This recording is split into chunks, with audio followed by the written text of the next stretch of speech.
할렐루야.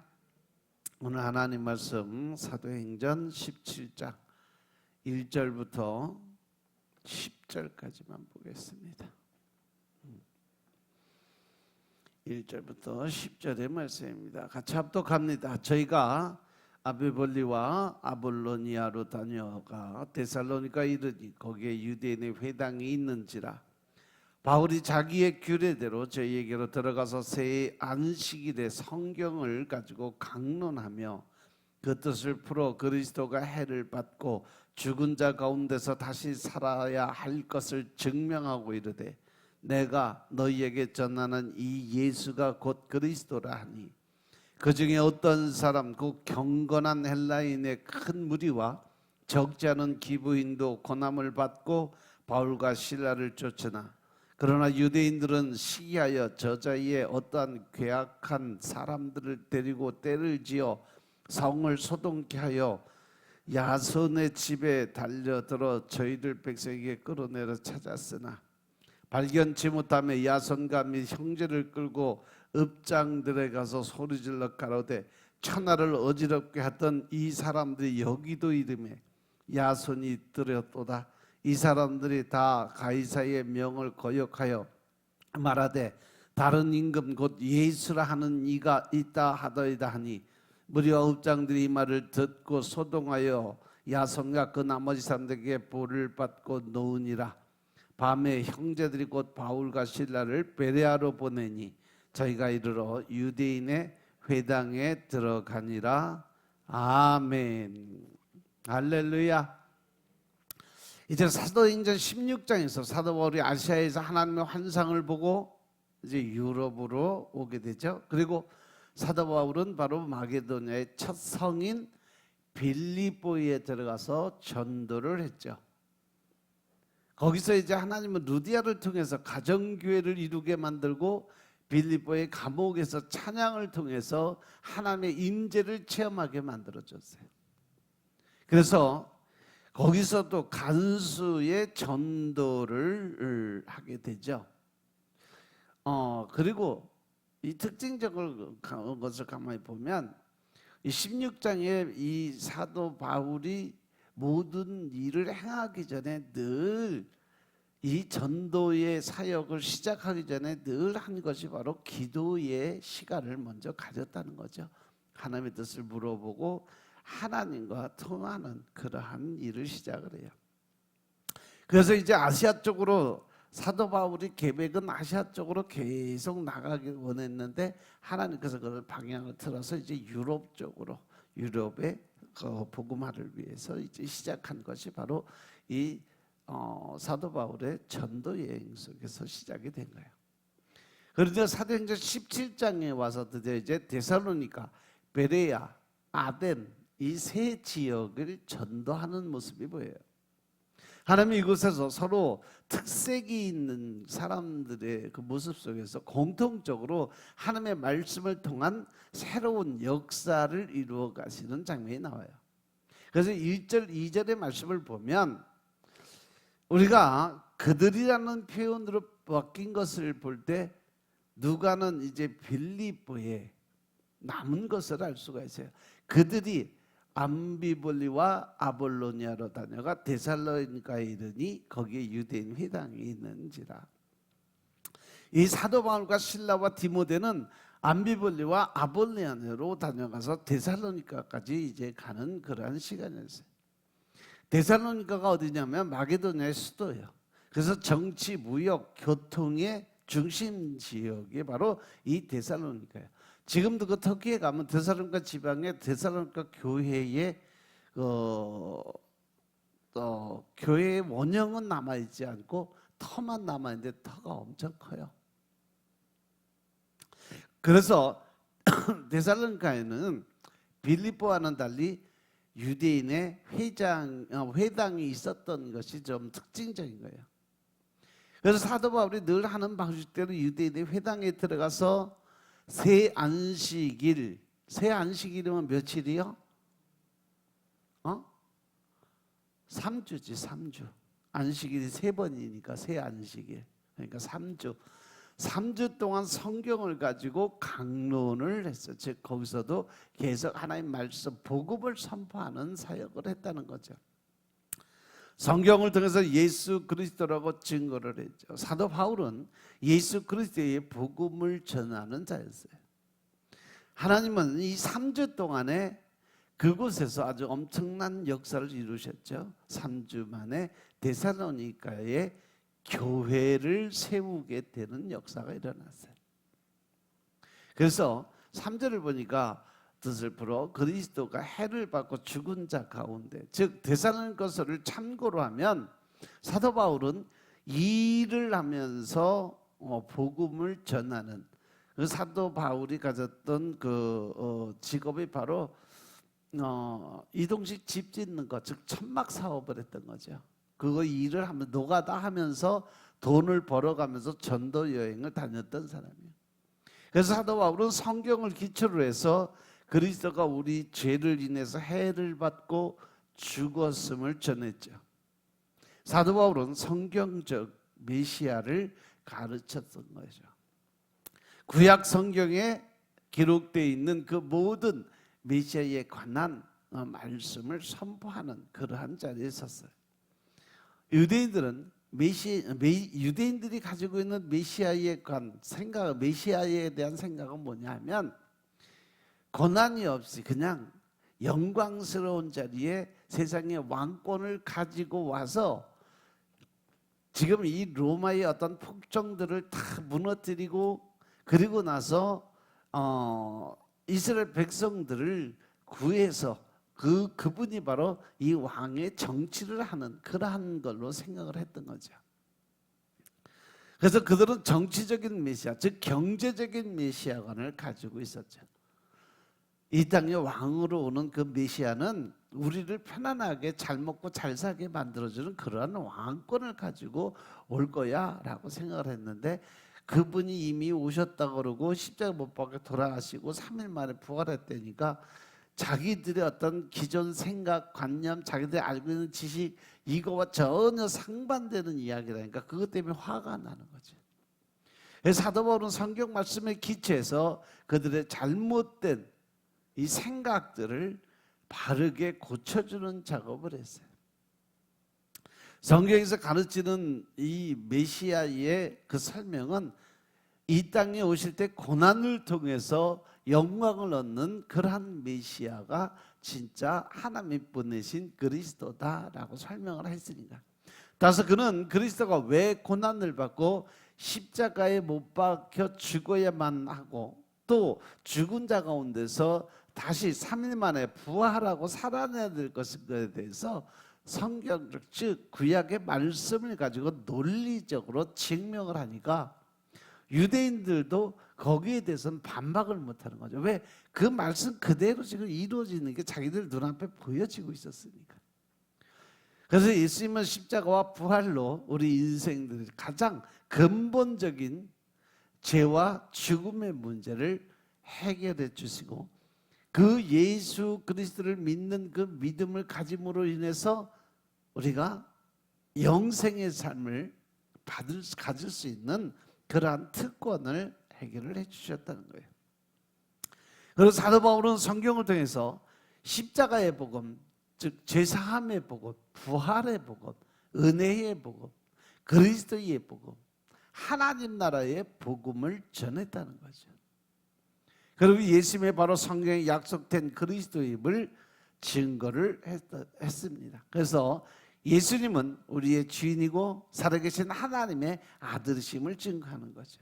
예수님은 부활하신 영원하신 이 땅에 왕권을 가지신 분이다라는 것을 설명을 해주는 거죠. 사도 바울은 성경을 가지고 그 뜻을 풀어서 복음을 논리적으로 설득력 있게 설명할 수 있는 유능한 성경 선생이었다라는 거예요. 그래서 그가 각 나라의 말들을 다 하니까 어느 지방에 가든지 어느 나라에 가든지 그가 7개국을 했다고 그래요. 그래서 가는 곳마다 그 나라 말로 다 설명을 하니까 모든 사람들이 이해를 하고 또 그 사람들이 그걸 믿게 됨으로 인해서 날로 수를 더해가는 그런 역사가 일어났던 거예요. 복음의 진리를 전하는 유능한 성경 선생만 있으면 복음의 역사는 얼마든지 일어난다는 사실 명심하시기 바랍니다. 이 예수가 곧 그리스도라. 이것이 사도 바울이 주는 가장 메시지의 주체적인 그러한 상황이었어요. 그리스도란 왕이란 뜻이에요. 예수님은 지금 살아계신 왕이 되신 거죠. 우리의 주인이 되셨음을 믿으시기 바랍니다. 예수님은 빌라도 앞에서도 신문을 봤을 때 내가 왕이냐는 질문에 분명하게 말씀하셨어요. 요한복음 18장 37절에 보면 내 말과 같이 내가 왕이니라. 내가 이를 위해 났고 이를 위해서 세상에 왔나니 곧 진리에 대해서 증거하려 함이로다. 무릇 진리에 속한 자는 내 소리를 듣느니라. 이렇게 예수님은 세상의 정치적인 왕이 아니라 영적인 왕이 되셨음을 믿으시기 바랍니다. 예수님은 부활을 승천해서 믿는 자의 왕이 되셨고 영원히 살아계신 왕이 되셨음을 깨달으시기 바랍니다. 또한 예수님은 진리의 왕이 되시고 사랑이 되시고 평강의 왕으로 이 땅에 오셨어요. 예수님은 지금 성령을 보내서 친히 우리의 마음을 다스려 주시는 분. 그래서 예수님은 우리의 왕이 되시기에 합당하신 분이시죠. 사도 바울은 예수님이 생명의 구주고 또 살아계신 왕 되심을 분명히 선포하는 자리에 섰어요. 그리스도가 다시 살아 성령으로 우리와 함께 하시는 그리스도인 것을 강론해 줬죠. 그리스도가 다시 오셔서 우리를 영원한 하나님 나라로 인도해 줄 것, 즉 제2 재림의 왕으로 다시 이 땅에 올 것을 증거해 줬죠. 그래서 4절에 보면 그 중에 어떤 사람 곧 경건한 헬라인의 큰 무리 적지 않은 기부인도 고난을 받고 바울과 실라를 따랐다라고 돼 있어요. 그가 그 나라의 말로 설명을 해주니까 사람들이 이해를 하고 또 그것을 통해서 하나님의 역사가 일어난 거예요. 그래서 데살로니가의 경건한 헬라인이나 적지 않은 기부인이 바울의 말씀을 듣고 예수님을 믿었다 그러는데 이들은 유대인으로 개종한 사람들이에요. 높은 신분의 사람들도 예수님을 믿는 일이 일어났다는 거예요. 그들은 헛된 우상을 버리고 하나님께 돌아와서 다시 참된 하나님을 섬기게 되었다는 겁니다. 데살로니가 전서 1장 9절 10절에 보니까 저희가 우리에 대해서 스스로 고하기를 우리가 어떻게 너희 가운데 들어간 것과 너희가 어떻게 우상을 버리고 하나님께 돌아와 사시고 참되신 하나님을 섬기고 또 죽은 자들 가운데 다시 살리신 그의 아들이 하늘로부터 강림하심을 기다린다고 말하니 이는 장래 노하심에서 우리를 건지시는 예수라는 고백을 해요. 사도 바울의 십자가와 부활의 메시지는 사람을 변화시키는 아주 엄청난 능력이 그 안에 숨어 있었음을 증거하는 거죠. 그래서 부활의 복음은 모든 믿는 자에게 구원을 주시는 하나님의 능력이 된다는 거예요. 데살로니가 1장 5절 4절 5절의 말씀 보면 사도 바울이 그들에게 복음을 전할 때 복음이 말로만 그들에게 이른 것이 아니라 오직 능력과 성령과 큰 확신으로 되었다고 설명을 하고 있어요. 하나님의 사랑하심을 받은 형제들아 너희를 택하심을 내가 하노라. 즉 하나님께서 너희들 택해서 불렀기 때문에 너희가 이 자리에 온 거야. 그러면서 이는 우리 복음이 말로만 너희에게 이른 것이 아니라 오직 능력과 성령과 큰 확신으로 된 것이니 우리가 너희 가운데 너희를 위해서 어떠한 사람이 된 것은 너희 아는 바와 너희들이 아는 것 같이 바로 예수 그리스도를 믿는 그 믿음 안에 성령의 세례를 받고 그 성령님의 운행하심이 지금 나타나는 건 너희도 다 봐서 알지 않느냐 이거죠. 여기서 기부인이라는 것은 사회적 지위가 높은 사람들의 부인이요. 그러니까 그들은 부족한 게 없고 화려한 치장을 하고 목걸이, 귀걸이, 민크 코트 딱 입고 폼 잡고 그러한 자리에 있었던 사람, 이러한 사람들은 겉으로 보기에 도저히 예수님을 믿지 않을 것 같은 사람들로 보여요. 그런데 복음이 그 능력과 성령님의 능력이 임하심이 그 확신으로 임했을 때 그들은 자신의 숨은 죄를 눈물로 회개하고 예수님을 구주로 영접한 아주 놀라운 역사가 일어납니다. 그래서 단지 3주 만에 바로 이 데살로니가 지방의 데살로니가 교회를 설립하게 됐던 거죠. 그리고 5절을 보니까 유대인들은 시기에서 저자의 어떠한 불량한 사람들을 데리고 때를 지어 성을 소동케 하고, 즉 유대인들은 시기에서 사도 바울을 어떻게든지 잡아서 복음 증거를 못하게 막으려고 작정을 했던 거죠. 그런데 사도 바울을 통해서 이방인들 가운데 성령의 역사가 일어나자 유대인들은 상대적으로 상당히 위축됐어요. 그래서 그들은 유대인의 긍지가 지났죠. 하나님의 은혜를 잊고 교만하고 배타적인 삶을 살게 됐던 거죠. 그들은 사도 바울이 전한 예수님을 영접하고 배우고자 이렇게 노력하지 않았어요. 왜? 그만큼 자아가 강한 거죠. 교만과 자만이 꽉 차 있는 거죠. 지금 이 시대의 사람들이, 이런 사람들이 상당히 많아요. 예수님을 믿기는 믿는데 지식적으로 믿는 사람들. 그래서 성경 말씀은 기록돼서 믿는데 그 영적으로 보면 성령님이 일하시던 성령 사역에 관한 것을 인정 안 하는 사람들 엄청나게 많아요, 지금도. 그래서 많은 이방인들이 회개하고 예수를 믿는 것을 보고 오히려 질투를 하고 시장의 깡패들을 동원해서 사도 바울의 하는 일들을 핍박하고 환난 속에 집어넣고, 그래서 그들이 하는 이 방법적인 것도 불량한 일들. 그래서 야손의 집에 침입해서 사도 바울 일행을 백성에게 끌어내려고 찾았어요. 그들은 사도 바울이 가이사의 명을 거역하고 다른 임금, 즉 예수가 왕이다라고 가르친다고 하면서 소동을 벌였죠. 실질적으로 그들이 시비를 거는 건 종교적인 이유로 시비를 걸고 핍박을 했는데, 실질적인 고소 이유는 바로 정치적인 이유로 고소를 했죠. 그들은 시기심으로 영적인 눈이 먼 자들이기 때문에 그들은 시기심으로 인해서 구원의 역사를 방해하고 자기들의 죄를 채우고 하나님을 진노하게 만들었어요. 그 말씀도 바로 데살로니가 전서 2장 14절부터 16절의 말씀을 보면, 너희가 그리스도 예수 안에서 유대에 있는 하나님의 교회들을 본받은 자 되었으니 저희가 유대인에게 고난을 받은 것 같이 너희도 너희 나라 사람들에게 동일한 것을 받았다고 하면서, 유대인은 주 예수와 선지자들을 죽이고 우리를 쫓아내고 하나님을 기쁘게 아니하고 모든 사람들에게 대적이 돼서 우리가 이방인에게 말하며 구원을 얻게 함을 저희가 금하여 자기 죄를 항상 채움에 놓았으니 끝까지 저에게 임하셨느니라.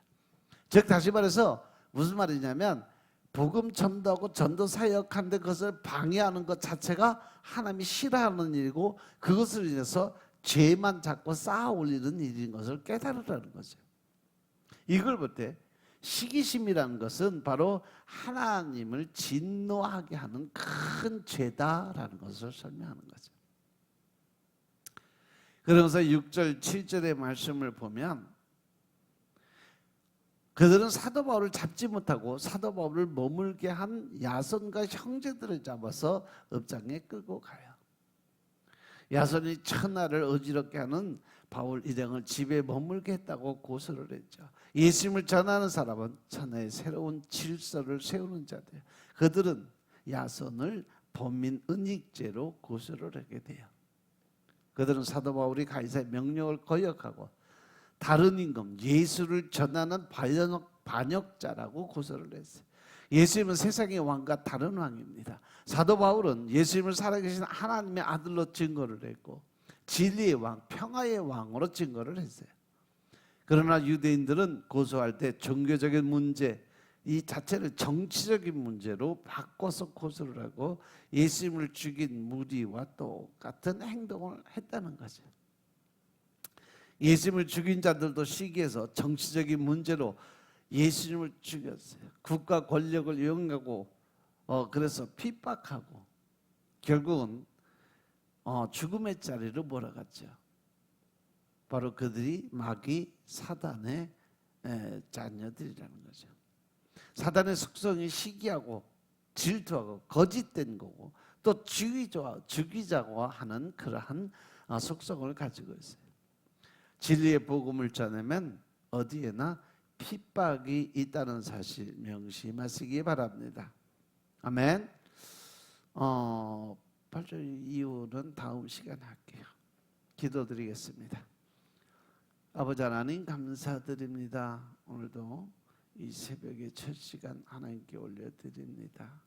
저는 기뻐 받아주시고 오늘도 아버지 하나님 은혜 가운데 우리가 살아갈 수 있도록 주님이 축복하시고 우리가 복음 전하기에 부족함이 없도록 늘 주님이 주신 담대한 믿음으로 채워지게 하여 주옵소서. 성령의 영적인 권세와 능력의 힘을 얻게 하시고 더 큰 하나님의 사랑을 나누고 베푸는 자리에 가게 하여 주시고 담대하게 나아갈 수 있는 사도 바울과 같이 담대한 믿음을 가지고 복음 증거할 수 있는 하나님의 군사들 되게 축복하옵소서. 모든 말씀 우리 주 예수 그리스도의 이름으로 감사드리며 기도드렸사옵나이다. 아멘.